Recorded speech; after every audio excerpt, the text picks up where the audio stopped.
Hello friends, स्वागत है आपका सोशियोलॉजी नेट अचीव में। फ्रेंड्स, हम जून 2012 का प्रीवियस ईयर क्वेश्चन पेपर का सॉल्व कर रहे थे। फर्स्ट पार्ट हमने कर लिया है, इसका आज हम सेकंड पार्ट करेंगे। अगर आपने वो नहीं देखा, आप प्लेलिस्ट बनी है उसमें देखें और उसके बाद इस सेकंड पार्ट को देखें।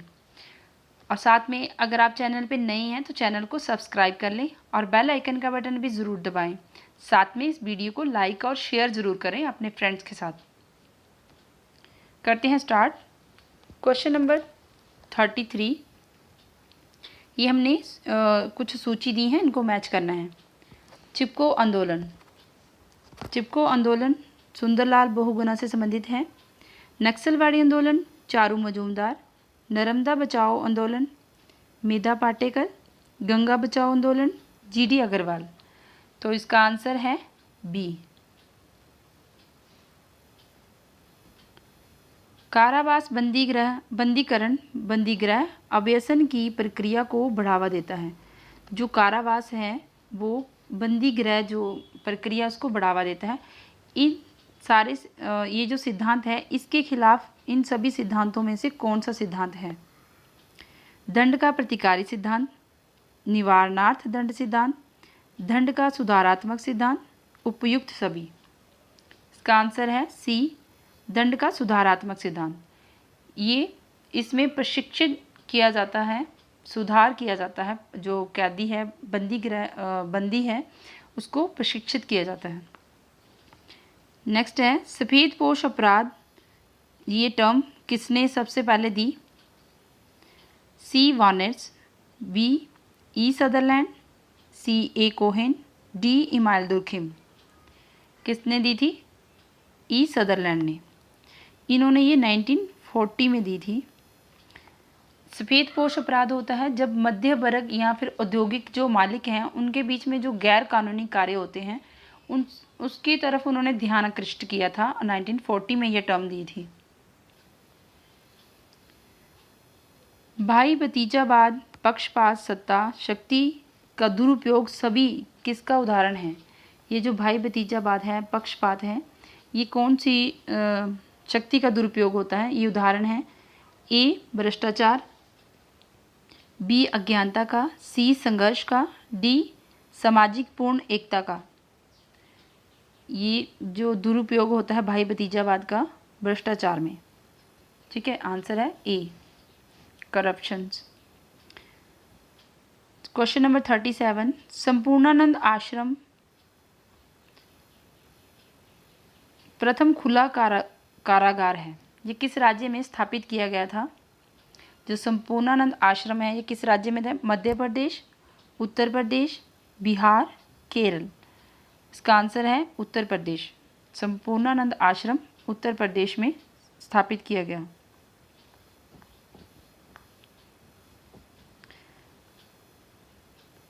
बंदी व्यावसायिक प्रशिक्षण कार्यक्रम बंदियों के किस कार्य के लिए प्रारंभ किए गए हैं? जो बंदी प्रिजन वोकेशनल ट्रेनिंग है ये किसके लिए इंट्रोड्यूस की गई? कौन से कार्यों के लिए इंट्रोड्यूस की गई? ए सुधार, पूर्णावास, सुधार एवं पूर्णावास, या इनमें से कोई नहीं। इन दोनों के लिए शुरू की गई, पूर्णावास और सुधार तथा पूर्णावास के लिए। किसका कथन है कि जिन समाजों में अत्यधिक या अत्यंत कम विनियमन या एकीकरण होता है, इंटीग्रेशन होता है, उनमें आत्महत्या की दरें अधिक होती हैं? ए पार्सन्स, बी बेवर, सी दुर्खिम, डी मर्टन। इसका आंसर है दुर्खिम। दुर्खिम ने कहा है कि जिन समाजों में इंटीग्रेशन कम होता है वहाँ पे आत्महत्याएं ज़्यादा होती हैं। किसने तर्क ये दिया है कि दंड अपराध की सामाजिक प्रतिक्रिया है? जो जब क्राइम करते हैं तो क्राइम एक क्या है? सोशल रिएक्शन है। क्राइम जो पनिशमेंट, क्राइम करने पर जो पनिशमेंट दी जाती है तो वो एक सोशल रिएक्शन है। ये कहना है कि यह ना तो केवल अपराध को आपराधिक तथा सामान्य भयोपरीत करने के लिए है, मतलब उसको डराने के लिए नहीं है, प्रतिशोध का कार्य नहीं करती, बल्कि अपराध गतिविधि पे आपत्ति भी बनाए रखती है। मतलब जब कोई व्यक्ति अपराध करता है तो उसको पनिशमेंट मिलती है, तो जो दूसरा व्यक्ति है वो डर जाता है ऐसे अपराध करने के लिए, वो उससे मतलब कुछ सीखता है कि वो वैसा अपराध ना करे वरना पनिशमेंट होगी, तो ये मतलब इस गतिविधि को रोकती है। किसका कहना है? मर्टन, पार्सन्स, सी दुर्खिम, डी कोजर। ये कहना है दुर्खिम का। सूची 1 को सूची 2 से मिलाना है। लेबलिंग थ्योरी किसकी है? बेकर की। अनुकरण सिद्धांत, इमिटेशन थ्योरी, इमिटेशन थ्योरी है टार्ड की। अपचारी उपसंस्कृति सिद्धांत, ये है डेलिक्वेंट सब कल्चर थ्योरी। ये अपचारी है डेलिक्वेंट सब कल्चर थ्योरी, ये किसकी है? कोहेन की। आत्महत्या का सिद्धांत दुर्खिम का है। इसका आंसर है बी।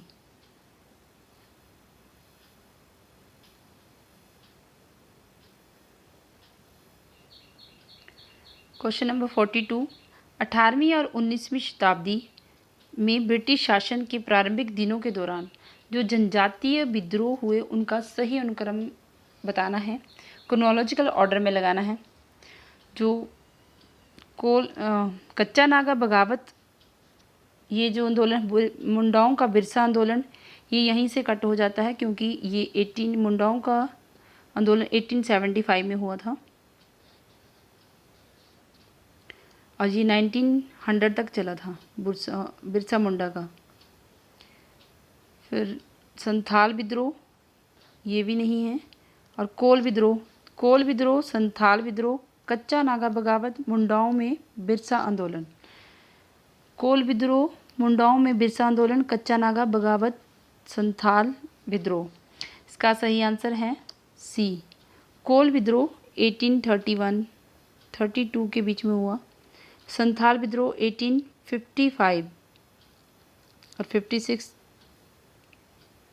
1855 और 56 के बीच में। फिर कच्चा नागा बगावत मुंडाओं में जो बिरसा आंदोलन है ये 1875 से 1900 के बीच में है, तो इसका आंसर है सी। नीचे कथन दिए गए हैं और आर उसका रीज़न बताया है। ए, बहु सामुदायिक समाज में अल्पसंख्यक समूहों में प्रायः बहुसंख्यकों में विश्वास उत्पन्न हो जाता है।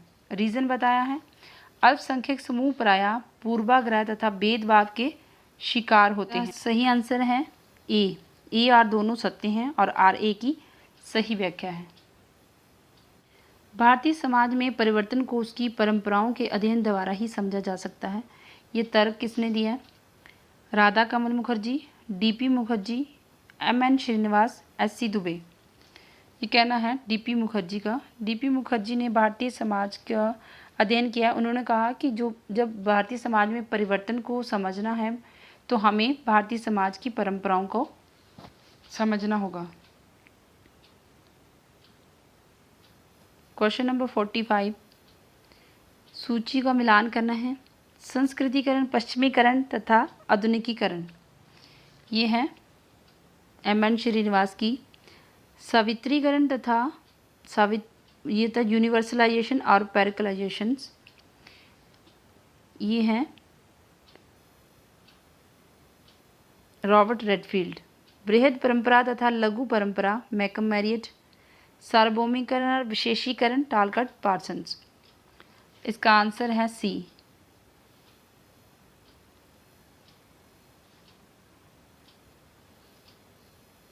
निम्नलिखित में से कौन सी प्रक्रिया की कल्पना है कि विश्व में कोई विशेष गुहा गोपनीय अधिभौतिक शक्तियाँ क्रियाशील नहीं रहती हैं और जीवन को मानवीय बुद्धिमानी के अनुसार जिया जा सकता है?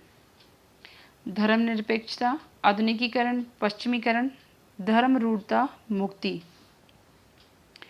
इसका आंसर है डी, धर्मरूढ़ता, मुक्ति, डी सेक्युलराइजेशंस। निम्नलिखित में से कौन समाजशास्त्र के भारतीयकरण के साथ संबंधित है? GS Ghurye, AK. Saran, DP Mukherjee. GS Ghurye, TK. Oommen, AK. Saran. GS Ghurye, AR. Desai, DP Mukherjee.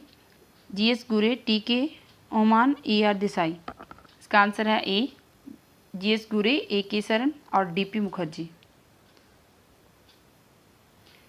किसने यह सिद्ध करने का प्रयास किया कि भारतीय समाज का अनुभविक समाजशास्त्र संभव नहीं है? जो एम्पिरिकल सोशियोलॉजी है वो संभव ही नहीं है। GS Ghurye, MN. Srinivas, AK. Saran, SC. Dube. इसका आंसर है ए.के. सरन। भारत के प्रारंभिक समाजशास्त्रियों में से किसने भारतीय समाजशास्त्र तथा सामाजिक मानव विज्ञान में जमीनी अनुभविक बाद चालू किया, डाउन टू अर्थ अप्रोच को अपनाया? ए. जीएस गुरे, बी. आर.के. मुखर्जी, सी. ए.के. सरन। ये उपयुक्त में से कोई नहीं। जीएस गुरे, इन्होंने डाउन टू अर्थ अप्रोच को अपनाया है भारतीय समाजशास्त्र का अध्ययन करने में। शिक्षा का निजीकरण निम्नलिखित में से किसका परिणाम है?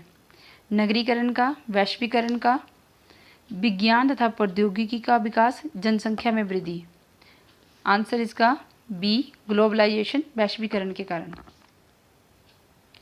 ग्रामीण समाज के अध्ययन में गुट शब्द का उपयोग सर्वप्रथम किसने किया?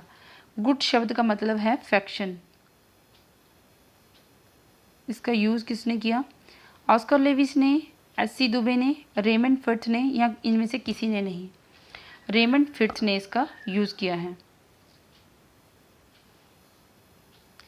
भारतीय ग्रामीण विकास कार्यक्रम ने अमीर और गरीब के बीच अंतर को विशाल कर दिया है, जिसका हानिकारक परिणाम जो हुआ है, ए. किसानों द्वारा आत्महत्याएं, किसानों की धनाढ्यता मतलब रिचनेस फार्मर की, depeasantisations of farmers, depeasantisations and suicide of farmers, किसानों का विकृषीकरण तथा आत्महत्याएं। इसका आंसर है डी, किसानों का विकृषीकरण तथा आत्महत्याएं। जजमानी प्रथा को किसके द्वारा बेहतर स्पष्ट किया जा सकता है? लोगों का पारस्परिक विश्वास, लोगों का परस्पर विरोधी, ये कट हो जाएगा। जजमानों द्वारा अपनाए जाने वाले दमनकारी उपाय, ये भी यहीं से कट हो गया। लोगों का परस्पर विरोधी, विरोधी तो धारणा है ही नहीं जजमानी में, इसमें पारस्परिक विश्वास होता है और सहयोग। Answer A. ग्राम नगरीकरण यह शब्द किसके अध्ययन से संबंधित है? ग्राम का अध्ययन करने से, या फिर कस्बा या शहर, ग्रामीण क्षेत्रों का, या फिर ग्रामीण नगरीय लोगों की जीवन यापन शैली। जो ग्रामीण लोगों की जीवन यापन शैली है, लाइफस्टाइल है नगरीय लोगों का, उसका अध्ययन से संबंधित है ग्राम नगरीकरण की अवधारणा। Answer D. सूची का मिलान करना है। विलेज इंडिया, विलेज इंडिया किससे मैच हो रहा है? मैकम मैरियट से। Indian village, SC. दुबे से। Rajasthan village, BR. Chauhan. The remembered village, MN. Srinivas. और एक और बुक है जो एम.एन. श्रीनिवास की है, उसमें कन्फ्यूजन रहता है बच्चों को, वो है इंडियाज़ विलेज। इंडियाज़ है, उसमें इंडियाज़ विलेज है, ठीक है, वो एम.एन. श्रीनिवास की बुक है। और ये विलेज इंडिया मैकम मैरियट की, इंडियन विलेज एस.सी. दुबे की। इसका आंसर है बी।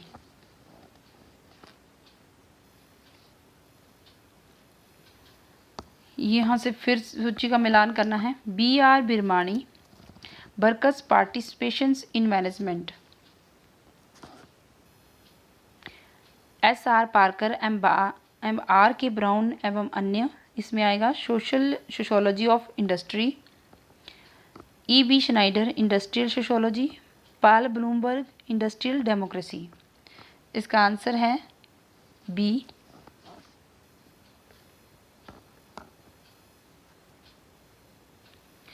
(57) नियोक्ताओं तथा कर्मकारों के बीच औद्योगिक विवादों को बाहरी व्यक्तियों के द्वारा निपटाने को क्या कौन कौन से तरीके होते हैं?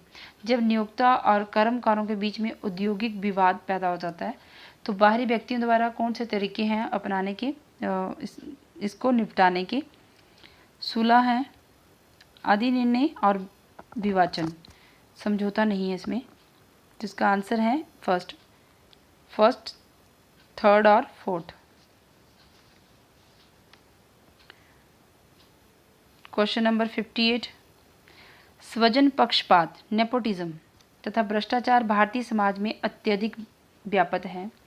कारण बताएं, यह सब लोकतंत्र तथा नौकरशाही की वजह से है। इसमें ए सत्य है परंतु आर असत्य, ए आर दोनों सत्य हैं, ए असत्य आर सत्य, ए आर दोनों असत्य हैं। इसका आंसर है ए सत्य है परंतु आर असत्य है।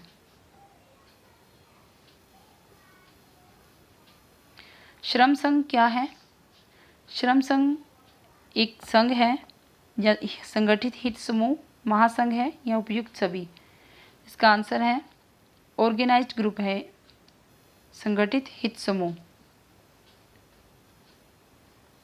सामाजिक स्तरीकरण की प्रक्रियाओं का सही अनुक्रम बताइए।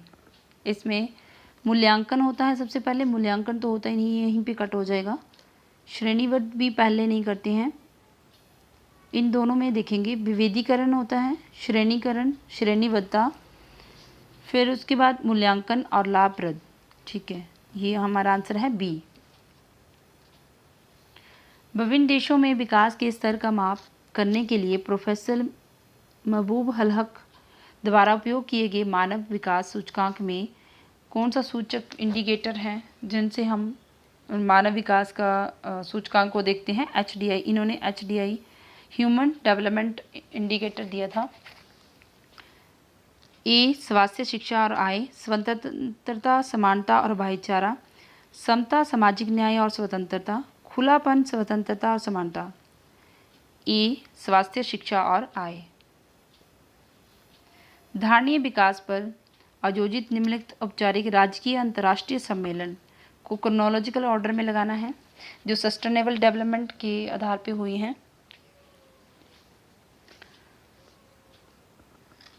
स्टॉकहोम, जो स्टॉकहोम सम्मेलन है ये पहले हुआ है, ये 1972 में हुआ।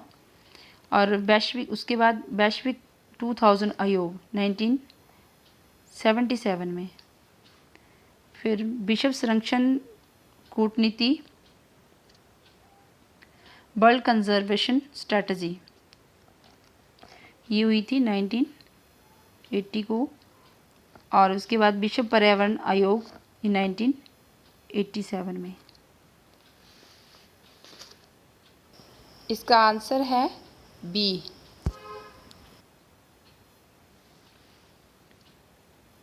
क्वेश्चन नंबर 63, महात्मा गांधी का मॉडल है विकास का स्वदेशी मॉडल, जवाहरलाल नेहरू का मिश्रित मॉडल, अमर्त्य सेन का विकास का सामाजिक क्षमता मॉडल, विनोबा भावे का विकास का सर्वोदय मॉडल। आंसर है फर्स्ट।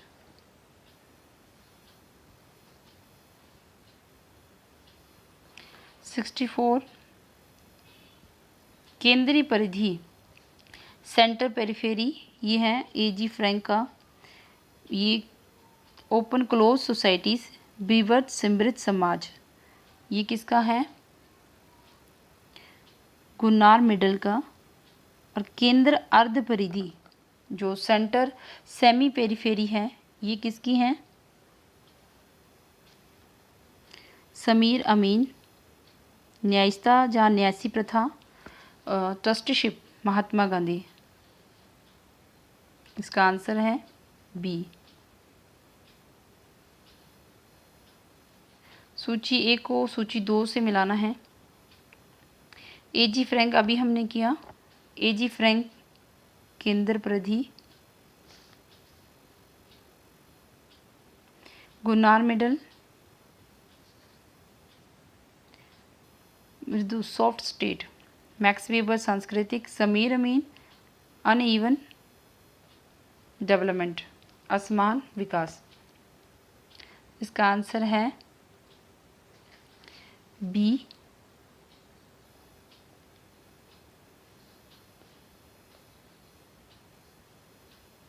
वॉरेन एस थॉमसन अपने किस काम के लिए जाने जाते हैं? चक्रीय सिद्धांत, जनांकीय संक्रमण मॉडल, डेमोग्राफिक ट्रांजिशन मॉडल, इष्टतम जनसंख्या सिद्धांत, सोशल कैपिलैरिटी का सिद्धांत। आंसर है बी, डेमोग्राफिक ट्रांजिशन मॉडल के।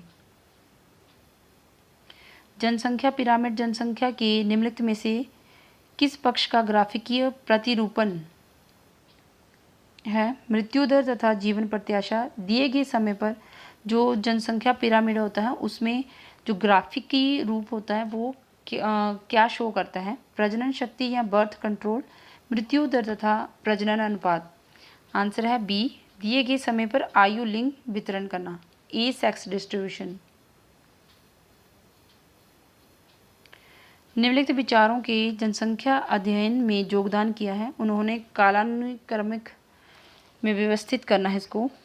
थॉमस जिन्होंने जनसंख्या के अध्ययन में अपना योगदान दिया है, थॉमस माल्थस पहले हैं, उसके बाद वॉरेन एस थॉमसन, फिर हार्बर्ट स्पेंसर, उसके बाद किंग्सले डेविस। आंसर है इसका डी, फर्स्ट, सेकंड, फोर्थ, फिर थर्ड। सूची 1 और 2 से मिलाना है। जनसंख्या की ज्यामितीय वृद्धि तथा खाद्य पूर्ति की गणितीय वृद्धि, ये किसका विचार है? इसके लेखक कौन हैं? 5 थॉमस।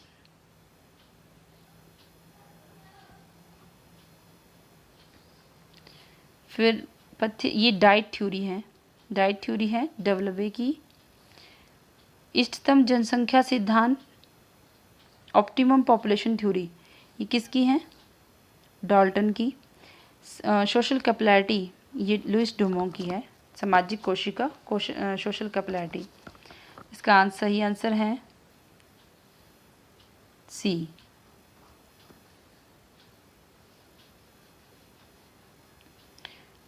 सूची एक, इन दोनों सूचियों को मिलाना है, पुस्तकों के नाम हैं और उनके लेखक हैं। डेमोग्राफी लिखी है पीटर आर फॉक्स ने। सोशल डेमोग्राफी या सिस्टमैटिक एक्सपोजिशंस, ये है A K Premi. Population and society, David M Heer. Population of India and Pakistan, Kingsley Davis. इसका आंसर है सी। छठी पंचवर्षीय योजना में महिलाओं के बारे में जो अध्याय प्रारंभ किया वो क्या था? महिला तथा कल्याण योजनाएं, महिलाएं तथा विकास, महिलाएं तथा शिक्षा, महिलाएं तथा स्वास्थ्य। इसका आंसर है महिलाएं तथा विकास। कथन दिया है और रीजन। कथन में लिंग को स्त्री तथा पुरुष क्षेत्रों के अंदर सामाजिक असमानता के आधार के रूप में संरचित किया है। लिंग यहाँ पे जेंडर से मतलब है, जेंडर जिसमें सामाजिक असमानता होती है। रीजन बताया है सभी स्त्रियां अपने परिवारों तथा समुदायों में एक समान रूप से असमान नहीं हैं। इसके कूट देख लेते हैं। ए सत्य है परंतु आर असत्य, ए और आर दोनों असत्य, ए और आर दोनों सत्य हैं परंतु आर ए की सही व्याख्या नहीं है, और ए असत्य है आर सत्य। आंसर सी, ए और आर दोनों सत्य हैं परंतु इसकी व्याख्या सही नहीं की है। क्वेश्चन नंबर 73, एक समान परिश्रम की इक्वल रेम्युनरेशंस एक्ट, ये कब पारित हुआ? 1976 में। घरेलू हिंसा अधिनियम 2005 में। राष्ट्रीय महिला आयोग अधिनियम 1990 में। महिलाओं का अश्लील प्रतिरूपण निषेध अधिनियम 1986 में। इसका आंसर है ई।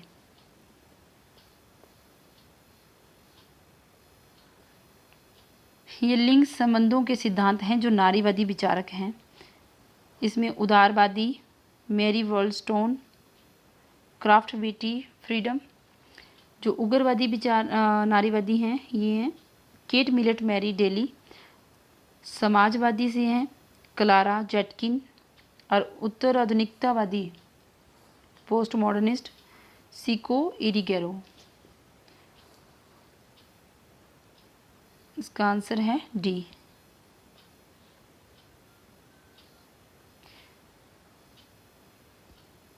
सेक्स नहीं बल्कि लिंग को सामाजिक स्तरीकरण का रूप माना गया है। रीज़न बताया है, स्त्रियां जैविक रूप से पुरुषों के समान नहीं हैं। जो सेक्स है वो बायोलॉजिकल डिफरेंस दिखाता है स्त्री और पुरुष के बीच में सेक्स। स्त्रियां जैविक रूप से पुरुषों के समान नहीं है। रीज़न कूट देख लेते हैं। ए असत्य है परंतु आर सत्य है। ए सत्य है परंतु आर असत्य। ए और आर दोनों सत्य हैं परंतु आर ए की व्याख्या नहीं है। ए और आर दोनों सत्य हैं और आर ए की व्याख्या है। इसका आंसर है सी। ए और आर दोनों सत्य हैं परंतु आर ए की व्याख्या नहीं है। So friends, thanks and do like and subscribe my channel. Thank you.